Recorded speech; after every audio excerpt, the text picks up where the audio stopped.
Merry Christmas, listening squirrels.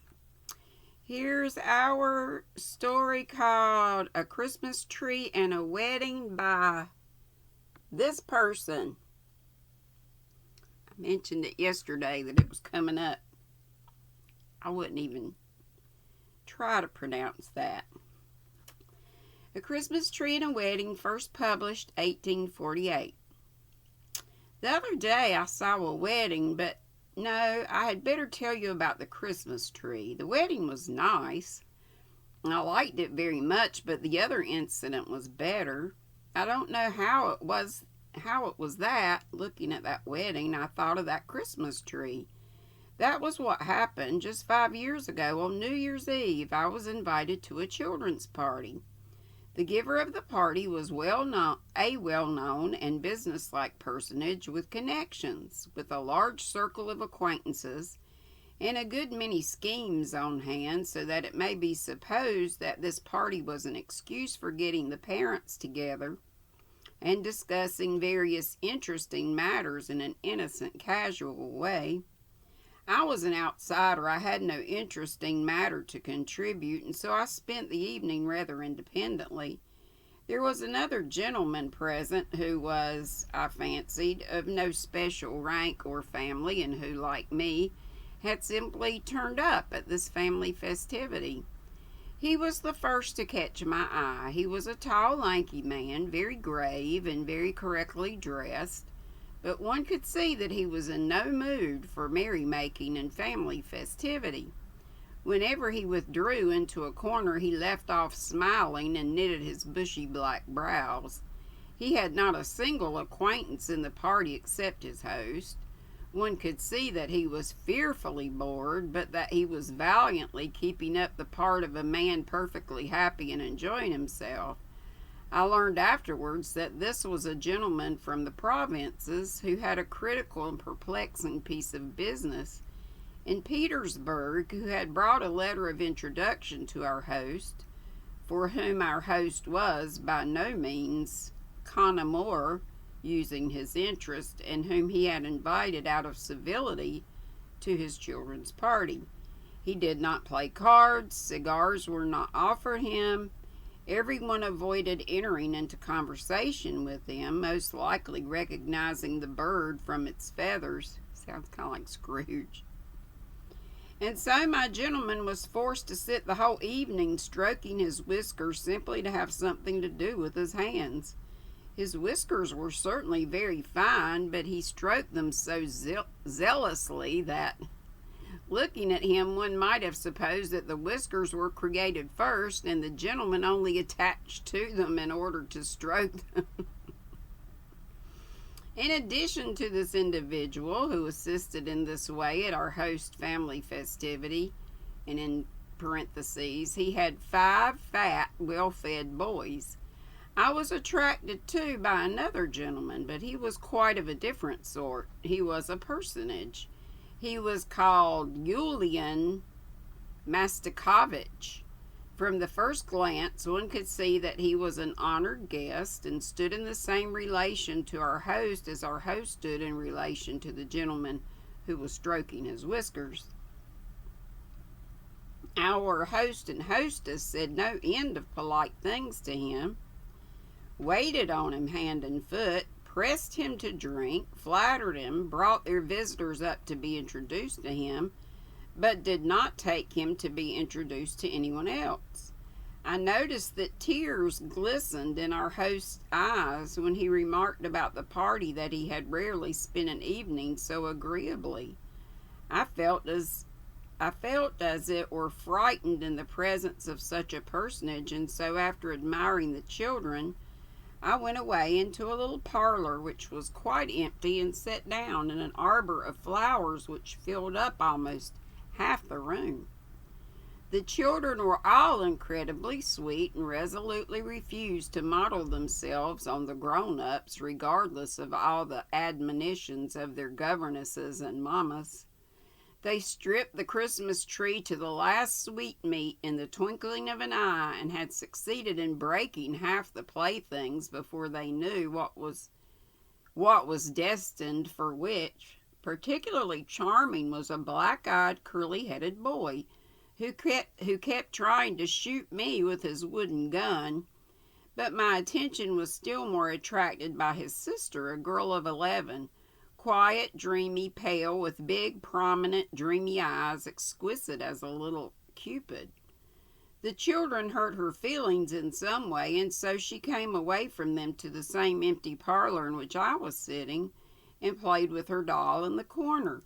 The visitors respectfully pointed out her father, a wealthy contractor, and someone whispered that 300,000 robles, R-O-B-L-E-S, were already set aside for her dowry. I turned round to glance at the group who were interested in such a circumstance, and my eye fell on Yulian Mostakovich, who, with his hands behind his back and his head on one side, was listening with the greatest attention to these gentlemen's idle gossip. Afterwards, I could not help admiring the discrimination of the host and hostess in the distribution of the children's parents. The little girl, who had already a portion of 300,000 rubles, received the costliest doll. Then followed presents diminishing in value in accordance with the rank of the parents of these happy children. Finally, the child of lowest degree, a thin, freckled, red-haired little boy of 10, got nothing but a book of stories about the marvels of nature and tears of devotion, etc., without pictures or even woodcuts. He was the son of a poor widow, the governess of the children of the house, an oppressed and scared little boy. He was dressed in a short jacket of inferior nankin. After receiving his book, he walked round the other toys for a long time. He longed to play with the other children, but did not dare. It was evident that he already felt and understood his position. I love watching children. Their first independent approaches to life are extremely interesting. I noticed that the red-haired boy was so fascinated by the costly toys of the other children, especially by a theater in which he certainly longed to take some part, that he made up his mind to sacrifice his dignity. He smiled and began playing with the other children. He gave away his apple to a fat-faced little boy who had a mass of goodies tied up in a pocket handkerchief already, and even brought himself to carry another boy on his back,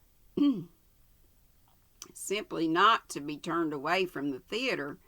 But an insolent youth gave him a heavy thump a minute later. The child did not dare to cry. Then the governess, his mother, made her appearance and told him not to interfere with the other children's playing. The boy went away to the same room in which was the little girl.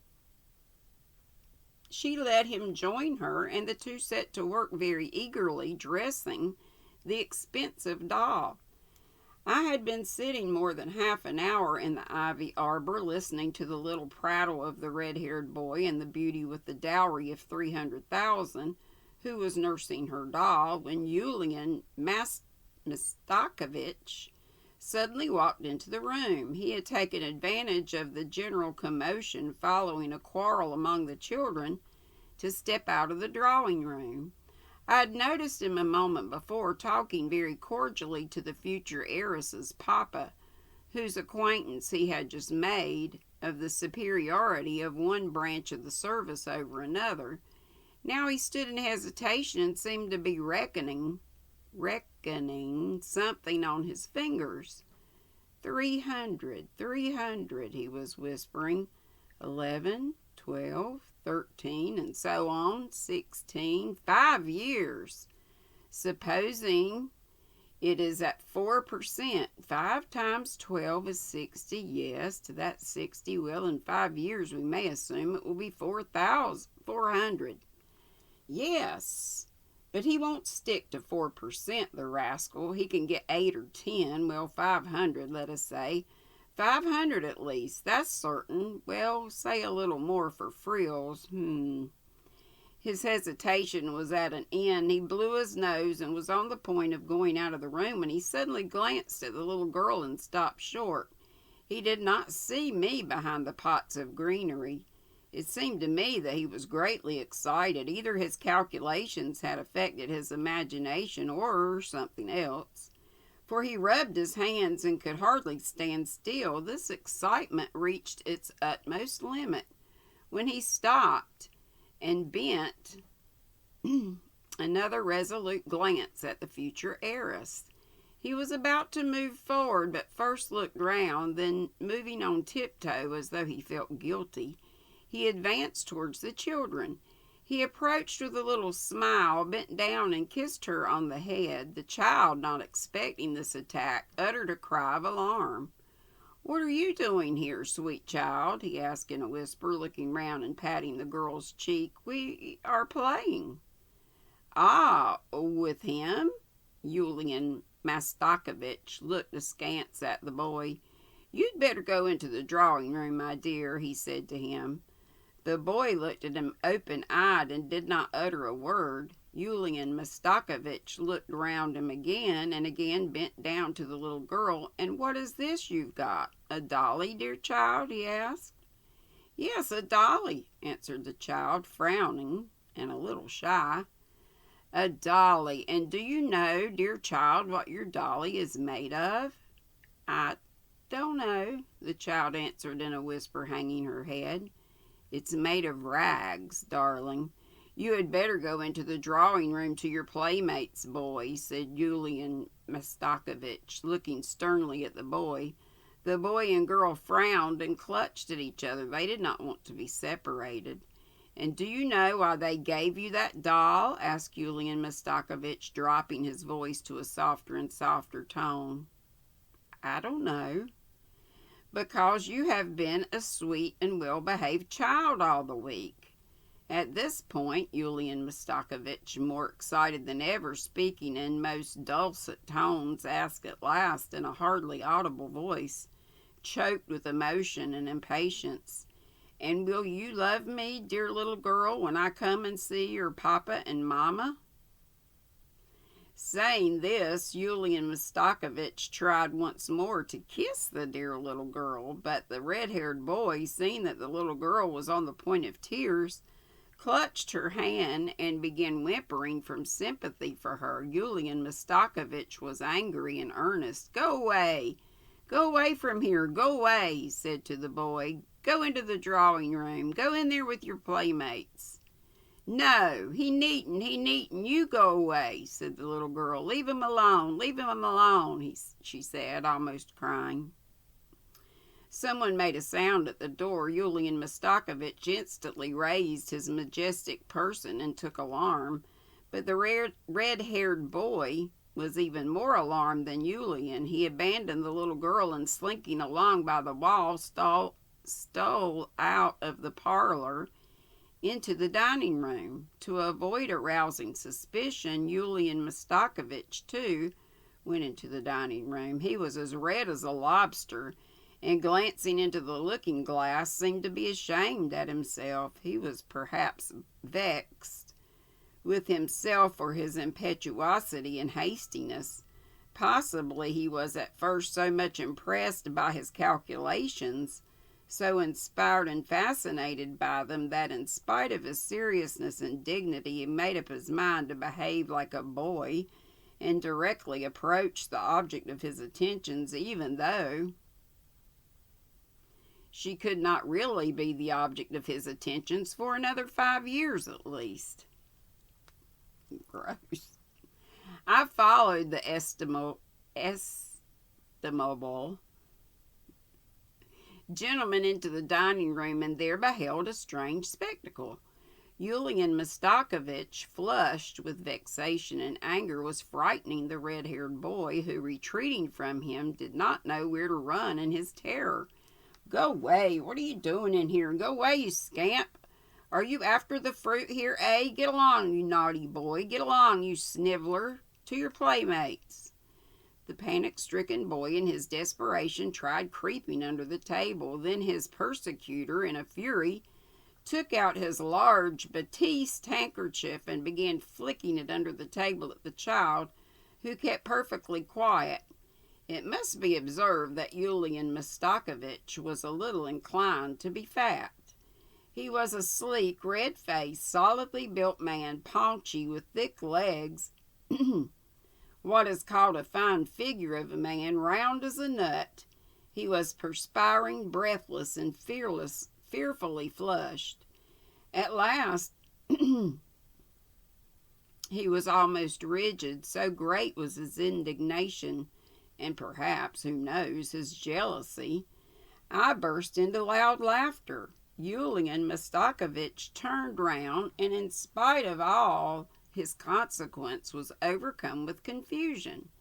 At that moment, from the opposite door, our host came in. The boy crept out from under the table and wiped his elbows and his knees. Yulian Mastakovich hastened to put to his nose the handkerchief which he was holding in his hand by one end. Our host looked at the three of us in some perplexity, but as a man who knew something of life and looked at it from a serious point of view, he at once availed himself of the chance of catching his visitor by himself. "Here, this is the boy," he said, pointing to the red-haired boy, "for whom I had the honor to solicit your influence." "Ah," said Yulian Mastakovich, who had hardly quite recovered himself. "The son of my children's governess," said our host in a tone of a petitioner. "A poor woman, the widow of an honest civil servant, and therefore, Yulian Mastakovich, if it were possible—" "Oh, no, no," Yulian Mastakovich made haste to answer. "No, excuse me. Oh, Lord. Philippe Alexievich, it's quite impossible. I've made inquiries. There's no vacancy. And if there were, there are 20 applicants who have far more claim than he. I'm very sorry, very sorry." "What a pity," said our host. "He's a quiet, well-behaved boy." "A great rascal, as I notice," answered Yulian Mastakovich with a nervous twist of his lip. "Get along, boy. Why are you standing there? Go to your playmates," he said, addressing the child. At that point he could not contain himself and glanced at me out of one eye. I, too, could not contain myself and laughed straight in his face. Yulian Mastakovich turned away at once and in a voice calculated to reach my ear asked, "Who was that strange young man?" They whispered together and walked out of the room. I saw Yulian Mastakovich afterwards shaking his head incredulously as our host talked to him. After laughing to my heart's content, I returned to the drawing room. There the great man, surrounded by fathers and mothers of families, including the host and hostess, was saying something very warmly to a lady to whom he had just been introduced. The lady was holding by the hand the little girl with whom Yulian Mastakovich had had the scene in the parlor a little while before. Now he was launching into praises and raptures over the beauty, the talents, the grace, and the charming manners of the charming child. He was unmistakably making up to the mamma. The mother listened to him almost with tears of delight. The father's lips were smiling. Our host was delighted at the general satisfaction. All the guests, in fact, were sympathetically gratified. Even the children's games were checked that they might not hinder the conversation. The whole atmosphere was saturated with reverence. I heard afterwards the mamma of the interesting child, deeply touched, begged Yulian Mastakovich in carefully chosen phrases to do her the special honor of bestowing upon them the precious gift of his acquaintance, and heard with what unaffected delight Yulian Mastakovich accepted the invitation, and how afterwards the guests, dispersing in different directions, moving away with the greatest propriety, poured out to one another the most touchingly flattering comments upon the contractor, his wife, his little girl, and above all upon Yulian Mastakovich. "Is that gentleman married?" I asked almost aloud of one of my acquaintances who was standing nearest to Yulian Mastakovich. Yulian Mastakovich flung a searching and vindictive glance at me. "No," answered my acquaintance, chagrined to the bottom of his heart by the awkwardness of which I had intentionally been guilty. I passed lately by a certain church. I was struck by the crowd of people and carriages. I heard people talking of the wedding. It was a cloudy day. It was beginning to sleet. I made my way through the crowd at the door and saw the bridegroom. He was a sleek, well-fed, round, paunchy man, very gorgeously dressed up. He was running fussily about, giving orders. At last the news passed through the crowd that the bride was coming. I squeezed my way through the crowd and saw a marvelous beauty who could scarcely have reached her first season.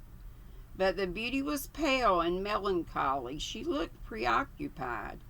I even fancied that her eyes were red with recent weeping. The classic severity of every feature of her face gave a certain dignity and seriousness to her beauty. But through that sternness and dignity, through that melancholy, could be seen the look of childish innocence, something indescribably naive, fluid, youthful, which seemed mutely begging for mercy. People were saying that she was only just 16. Glancing attentively at the bridegroom, I suddenly recognized him as Yulian Mastakovich, whom I had not seen for 5 years. I looked at her. My God, I began to squeeze my way as quickly as I could out of the church. I heard people saying in the crowd the bride was an heiress, that she had a dowry of 500,000, and a trousseau worth ever so much. It was a good stroke of business, though, I thought, as I made my way into the street. I didn't like that story at all. Weird and not a happy ending. And the next story by that same author, I might give this a look before I decide whether to read it or not, is called The Beggar Boy at Christ's Christmas Tree, written, first published in 1876. Sorry about that, y'all. In over 22 minutes. Yuck. Oh, well.